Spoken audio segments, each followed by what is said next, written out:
ಪ್ರದರ್ಶನಕ್ಕೆ ಅವಕಾಶ ಮಾಡಿಕೊಡೋದ್ರಿಂದ ಡಿಮ್ಯಾಂಡ್ ಇರ್ತಾ ಇರ್ತದೆ. ಅವನಂತ ಈಗ ನಾವು ಕ್ಷಮೆ ಕೇಳಲ್ಲ ಅಂತ ಹೇಳ್ತಾರೆ. ವಿವಾದ ಅಂತ ಅದು ಮುಂದುವರೆದೇ ಇದೆ. ನೋಡ್ರಿ, ಕಮಲ್ ಹಾಸನ್ ಬಗ್ಗೆ ಆ ರೀತಿಯಾಗಿ ಅವರು ನಾನು ಹೇಳೋದು ಕಮಲ್ ಹಾಸನ್ ಮಾತನಾಡಿದ್ದು ತಪ್ಪು. ಯಾವುದೇ ವೈಜ್ಞಾನಿಕ ಆಧಾರ ಇರಲಾರದೆ ಆ ರೀತಿಯಲ್ಲಿ ತಮಿಳಿನಿಂದನೇ ಕನ್ನಡ ಬಂದಿದ್ದು ಈ ರೀತಿಯೆಲ್ಲ ಮಾತನಾಡಿ ಬೆಂಕಿ ಹಚ್ಚಲಿಕ್ಕೆ ಪ್ರಯತ್ನ ಮಾಡಿರುವಂಥದ್ದು ತಪ್ಪು. ಆದರೆ ಅವ್ರಿಗೆ ಇವ್ರದ್ದೇ ದೋಸ್ತಿ ಸರ್ಕಾರ ಇದೆ. ಅಲ್ಲಿ ಏನು ಹೇಳಿದ್ದಾರೆ, ಮುಖ್ಯಮಂತ್ರಿಗಳೇನಾದರೂ ಹೇಳಿದ್ದಾರೆ, ಡಿ ಕೆ ಶಿವಕುಮಾರ್ ಏನಾದ್ರು ಹೇಳಿದಾರ, ತಮಗೆ ಬೇಕಾದ್ರೆ ಈಗ ಅದನ್ನ ಯಾರೇ ಅಲ್ಲಿ ಅವನೊಬ್ಬನು ಬೇರೆದವನು ಹೇಳಿದ್ದಾರೆ, ಇವ್ರು ಬೇಕಾದಷ್ಟು ಗಲಾಟೆ ಮಾಡ್ತಾ ಇದ್ದಾರೆ. ಹಾಗಾಗಿ ಇದು ಇವರ ಒಂದು ಎಡಬಿಡಂಗಿತನದ ನೀತಿ. ಇದು ಕಮಲ್ ಹಾಸನ್ನ ಹೇಳಿದ್ದು ಸರಿಯಲ್ಲ. ಹೇಳಿಕೆಯನ್ನು ನಾನು ತೀವ್ರವಾಗಿ ಖಂಡಿಸ್ತೇನೆ. ತಮಿಳನು ಒಂದು ಬಹಳ ಪುರಾತನ ಭಾಷೆ, ಕನ್ನಡವೂ ಒಂದು ಪುರಾತನ ಭಾಷೆ. ಬಹುತೇಕ ನಾನು ಹೇಳೋದು ಎಲ್ಲ ಭಾರತೀಯ ಭಾಷೆಗಳು ಅತ್ಯಂತ ಪುರಾತನವಾದಂಥ ಭಾಷೆಗಳಿವು.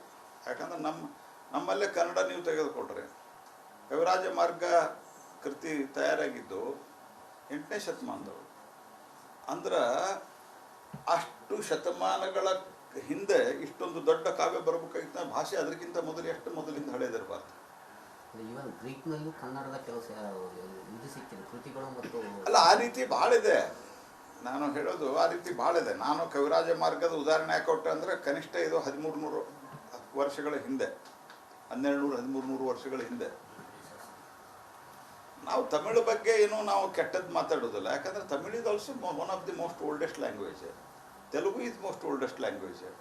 ಆದರೆ ಈ ರೀತಿ ಬೆಂಕಿ ಹಚ್ಚೋದು, ಆನಂತರ ಅದನ್ನು ಕನಿಷ್ಠ ಪಕ್ಷ ಖಂಡನೆ ಮಾಡದೇ ಇರುವಂಥ ಕಾಂಗ್ರೆಸ್ಸಿನ ನೀತಿ ಏನಿದೆಯಲ್ಲ, ಇದನ್ನು ನಮ್ಮ ಕನ್ನಡ ಹೋರಾಟಗಾರರು ಪ್ರಶ್ನೆ ಮಾಡಬೇಕಂತ ಆಗ್ರಹಿಸ್ತೇನೆ. ಸರ್, ವಿಪಕ್ಷಗಳು ಸ್ಪೆಷಲ್ ಸೆಷನ್ ಕರೀರಿ ಅಂತ ಹೇಳ್ತಾರೆ, ಅದರಲ್ಲಿ ತಪ್ಪೇನಿದೆ?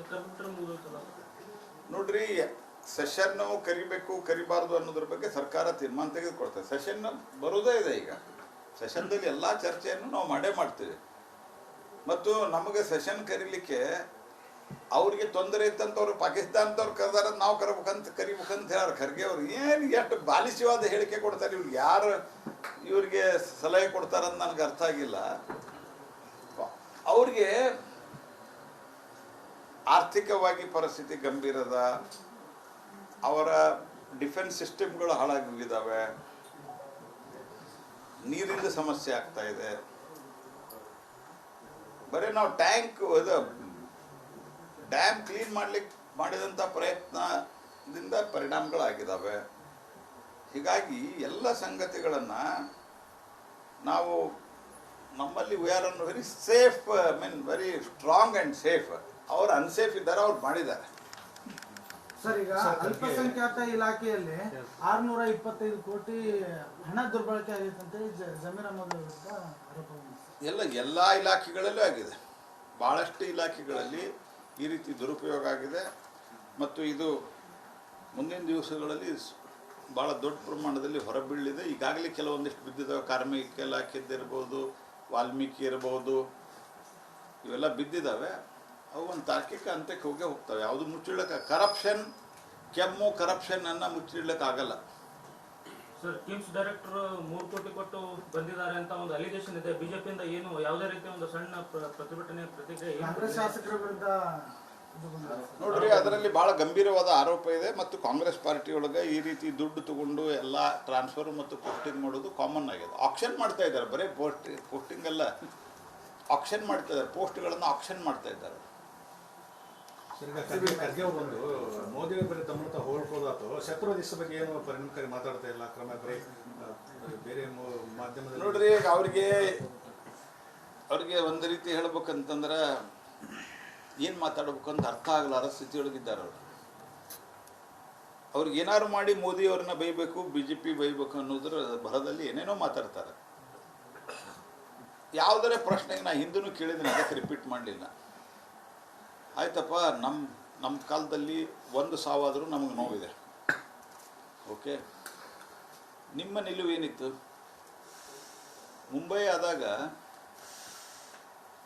ನಿಮಗೆ ಆ ಲೆಕ್ಕಕ್ಕೆ ಹೇಳೋದಾದರೆ, ರಿಪೀಟ್ ಮಾಡೋದಾದರೆ, ಮುಂಬೈದಲ್ಲಿ ಆಯಿತು, ಅದಕ್ಕಿಂತ ಮೊದಲು ಡೆಲ್ಲಿಯಲ್ಲಿ ಆಯಿತು, ಬೆಂಗಳೂರಿನಲ್ಲಿ ಆಯಿತು, ನಾನು ರಾಜ್ಯದ ಅಧ್ಯಕ್ಷದಾಗ ನಮ್ಮ ಆಫೀಸ್ ಮುಂದ್ಗಡೆ ಆಯಿತು, ಚಿನ್ನಸ್ವಾಮಿ ಕ್ರೀಡಾಂಗಣದಲ್ಲಿ ಆಯಿತು, ಹೈದರಾಬಾದ್ ಲುಂಬಿನಿ ಪಾರ್ಕ್ದಲ್ಲಿ ಆಯಿತು, ಪುಣೆ ಬೆಸ್ಟ್ ಬೇಕರಿಯಲ್ಲಿ ಆಯಿತು, ಮುಂಬೈ ಅಂತೂ ನಾನು ಈಗಾಗಲೇ ಹೇಳಿದ್ದೇನೆ ಸಂಕಟ ವಿಮೋಚನಾ ಮಂದಿರದಲ್ಲಿ ಆಯಿತು, ಮತ್ತು ಅಹಮದಾಬಾದಿನ ಸ್ವಾಮಿನಾರಾಯಣ ಮಂದಿರದಲ್ಲಿ ಆಯಿತು. ಆ ನಂತರ ನಿಮ್ಮದು ಕಾಮಾಖ್ಯ ದೇವಸ್ಥಾನಕ್ಕೆ ಅಸ್ಸಾಂದಲ್ಲಿ ಆಯಿತು, ಗೌಹಾತಿಯಲ್ಲಿ. ಎಲ್ಲಿ ಆಗಿಲ್ಲ ಹೇಳ್ರಿ ನೀವು. ಚೆನ್ನೈದಲ್ಲಿ ಆಯಿತು, ಕೊಯಮತ್ತೂರದಲ್ಲಿ ಆಯಿತು. ಯಾವ ಕಾಲದಲ್ಲಿ ಆಗಿದ್ದು? ಗಡಿಯಲ್ಲಿ ಆಗ್ತಾ ಇದೆ. ಅದರ ಬಗ್ಗೆನೂ ನಮಗೆ ನೋವಿದೆ. ಒಂದು ವ್ಯಕ್ತಿನೂ ಈ ರೀತಿ ಸಾವನ್ನ, ಅನ್ಯಾಚುರಲ್ ಡೆತ್, ಸ್ಪೆಷಲಿ ಭಯೋತ್ಪಾದನೆಯಲ್ಲಿ ಮತ್ತೊಂದರಲ್ಲಿ ಆದರೆ ನಮಗೆ ನೋವಿದೆ. ಒನ್ ಡೆತ್ 26 ಬಗ್ಗೆ ನಮಗೆ ನೋವಿದೆ. ಆದರೆ 270 280 ಆಗಿತ್ತಲ್ರಿ. ಏನು ಮಾಡಿದ್ರಿ ನೀವು?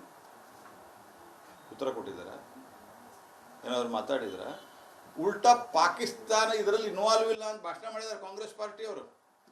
ಮೋಹನ್ ಚಂದ್ ಶರ್ಮಾನ್ ಆದಾಗ ಏನಾಗಿತ್ತು? ಇಡೀ ದಿವಸ ಸೋನಿಯಾ ಗಾಂಧಿ ಆಗ್ತಾರಂತ. ಯಾಕೆ? ಮೋಹನ್ ಚಂದ್ ಶರ್ಮಾ ಸತ್ತದ್ದಕ್ಕಲ್ಲ, ಭಯೋತ್ಪಾದಕ ಸತ್ತದ್ದಕ್ಕೆ. ನಿಮ್ಮದು ಸ್ವಲ್ಪ ಹಿಂತಿರುಗಿ ನೋಡ್ರಿ. ನೀವೇನೇನು ಮಾಡಿರಿ ಅಂಥೇಳಿ. ದೇಶದಲ್ಲಿ ಇವತ್ತು ಭಯೋತ್ಪಾದನೆ ಆಗ್ತಿರಲಿಕ್ಕೆ ಕಾಂಗ್ರೆಸ್ ಪಾರ್ಟಿ ನೇರವಾದ ಜವಾಬ್ದಾರಿ. ಯಾಕಂದರೆ POK ಬಿಟ್ಟುಕೊಟ್ರು, ತುಷ್ಟೀಕರಣದ ರಾಜಕಾರಣವನ್ನು ಮಾಡಿದರು. ಯಾವಾಗ ಈ ಭಯೋತ್ಪಾದನೆ ಶುರುವಾತ್ನಲ್ಲಿ ಯಾಸಿನ್ ಮಲ್ಲಿಕ್ನಂತವನ ಜೊತೆಗೆ ಶೇಕ್ ಹ್ಯಾಂಡ್ ಮಾಡಿದರು, ಅಲ್ಲಿ ಅವ್ಯಾಹತವಾಗಿ ನಡೀತಾ ಪ್ರದರ್ಶನಕ್ಕೆ ಅವಕಾಶ ಮಾಡಿಕೊಡೋದ್ರಿಂದ ಡಿಮ್ಯಾಂಡ್ ಆಗ್ತಾ ಇರ್ತದೆ. ಅವನಂತ ಈಗ ನಾವು ಕ್ಷಮೆ ಕೇಳಲ್ಲ ಅಂತ ಹೇಳ್ತಾ ಇದ್ದಾರೆ. ವಿವಾದ ಅಂತ ಅದು ಮುಂದುವರೆದ ಇದೆ. ನೋಡ್ರಿ, ಕಮಲ್ ಹಾಸನ್ ಬಗ್ಗೆ ಆ ರೀತಿಯಾಗಿ ಅವರು, ನಾನು ಹೇಳೋದು ಕಮಲ್ ಹಾಸನ್ ಮಾತನಾಡಿದ್ದು ತಪ್ಪು. ಯಾವುದೇ ವೈಜ್ಞಾನಿಕ ಆಧಾರ ಇರಲಾರದೆ ಆ ರೀತಿಯಲ್ಲಿ ತಮಿಳಿನಿಂದನೇ ಕನ್ನಡ ಬಂದಿದ್ದು ಈ ರೀತಿ ಎಲ್ಲ ಮಾತನಾಡಿ ಬೆಂಕಿ ಹಚ್ಚಲಿಕ್ಕೆ ಪ್ರಯತ್ನ ಮಾಡಿರುವಂಥದ್ದು ತಪ್ಪು. ಆದರೆ ಅವ್ರಿಗೆ ಇವ್ರದ್ದೇ ದೋಸ್ತಿ ಸರ್ಕಾರ ಇದೆ. ಅಲ್ಲಿ ಏನು ಹೇಳಿದ್ದಾರೆ? ಮುಖ್ಯಮಂತ್ರಿಗಳೇನಾದರೂ ಹೇಳಿದ್ದಾರೆ? DK ಶಿವಕುಮಾರ್ ಏನಾದ್ರು ಹೇಳಿದಾರ? ತಮಗೆ ಬೇಕಾದ್ರೆ ಈಗ ಅದನ್ನ ಯಾರೇ ಅಲ್ಲಿ ಅವನೊಬ್ಬನು ಬೇರೆದವನು ಹೇಳಿದ್ದಾರೆ, ಇವ್ರು ಬೇಕಾದಷ್ಟು ಗಲಾಟೆ ಮಾಡ್ತಾ ಇದ್ದಾರೆ. ಹಾಗಾಗಿ ಇದು ಇವರ ಒಂದು ಎಡಬಿಡಂಗಿತನದ ನೀತಿ. ಇದು ಕಮಲ್ ಹಾಸನ್ನ ಹೇಳಿದ್ದು ಸರಿಯಲ್ಲ. ಹೇಳಿಕೆಯನ್ನು ನಾನು ತೀವ್ರವಾಗಿ ಖಂಡಿಸ್ತೇನೆ.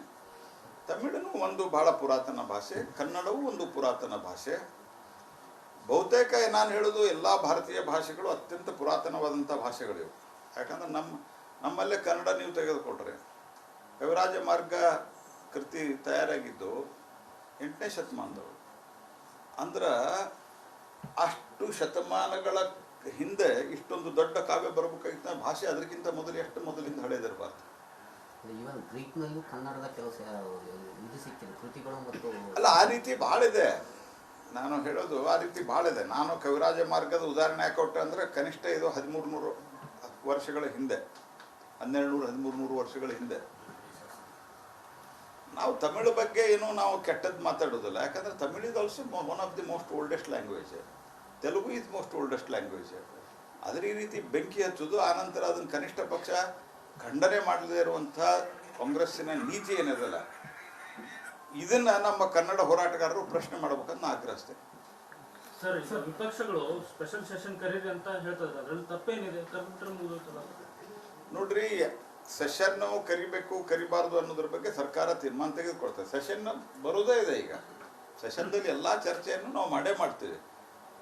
ಮತ್ತು ನಮಗೆ ಸೆಷನ್ ಕರೀಲಿಕ್ಕೆ ಅವ್ರಿಗೆ ತೊಂದರೆ ಇತ್ತಂತವ್ರು ಪಾಕಿಸ್ತಾನದವ್ರು ಕರೆದಾರ, ನಾವು ಕರಿಬೇಕಂತ ಹೇಳಾರ. ಖರ್ಗೆ ಅವ್ರು ಏನು ಎಷ್ಟು ಬಾಲಿಶವಾದ ಹೇಳಿಕೆ ಕೊಡ್ತಾರೆ. ಇವ್ರಿಗೆ ಯಾರು ಇವ್ರಿಗೆ ಸಲಹೆ ಕೊಡ್ತಾರಂತ ನನಗೆ ಅರ್ಥ ಆಗಿಲ್ಲ. ಅವ್ರಿಗೆ ಆರ್ಥಿಕವಾಗಿ ಪರಿಸ್ಥಿತಿ ಗಂಭೀರದ, ಅವರ ಡಿಫೆನ್ಸ್ ಸಿಸ್ಟಮ್ಗಳು ಹಾಳಾಗಿದ್ದಾವೆ, ನೀರಿನ ಸಮಸ್ಯೆ ಆಗ್ತಾ ಇದೆ.